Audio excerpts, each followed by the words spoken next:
Familie, goeiemôre. Dit is amper Vrydag. Ek hoop jou week is sover goed.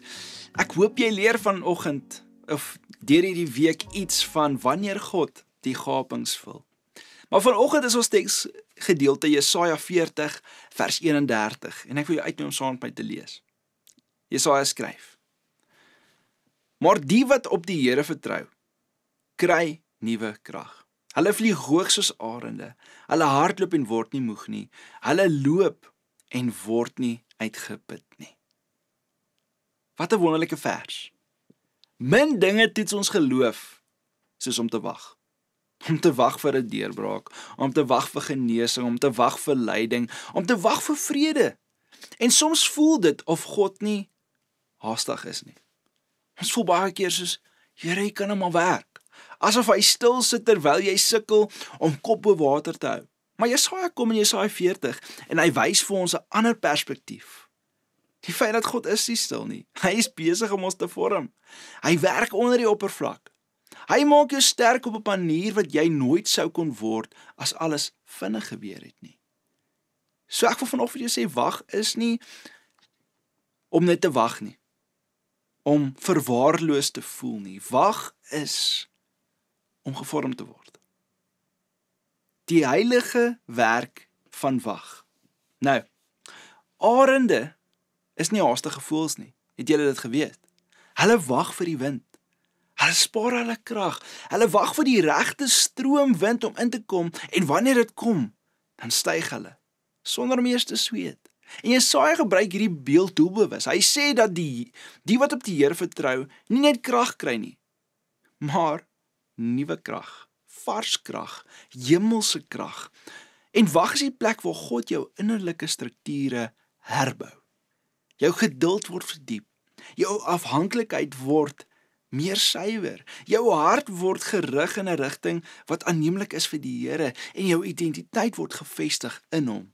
Ons dink baie keer dat wag is passief, maar vir God is wag produktief. Moses moes wag. Josef moes wag. Dawid moes wag. Hierdie helde wat ons lees in die Bybel, wat groot dinge vir die Here gedoen het, moes ook wag. En selfs Jesus moes wag. En elke wagtyd in hulle lewens het hulle voorberei vir 'n groter taak, 'n dieper identiteit, 'n sterker getuienis. En ek wil vanoggend vir jou sê, jou wagtyd is nie minder heilig nie. God is nie haastig omdat hy jou nie wil seën nie. Hy is stadig omdat hy jou wil vestig. So vandag prakties. Hoe om in die Here te wag. Wanneer jy voel wag raak te lank, haal asem. Ek wil jou nooi net waar jy nou is, vat 'n lekker diep asem. En sê vir die Here, Here, jy sien hierdie wag. Jy sien hoe moeilik hierdie vir my is. Jy sien hoe ek nie langer eintlik in hierdie situasie wil wees nie. En dan sê jy vir die Here, ek vertrou U, ondanks hoe lank dit voel. Maak nie saak hoe lank ek nog moet wag nie. Here, ek vertrou op U. Ek wil vandag uitnooi om jou wagtyd te sien as 'n geestelike oefening. Nie 'n geestelike straf nie. Dis soos 'n atleet wat sterk word wanneer die weerstand kom. Net so word ons geestelik gevorm wanneer ons wag met vertroue. Herinner jouself vandag aan Jesaja 40.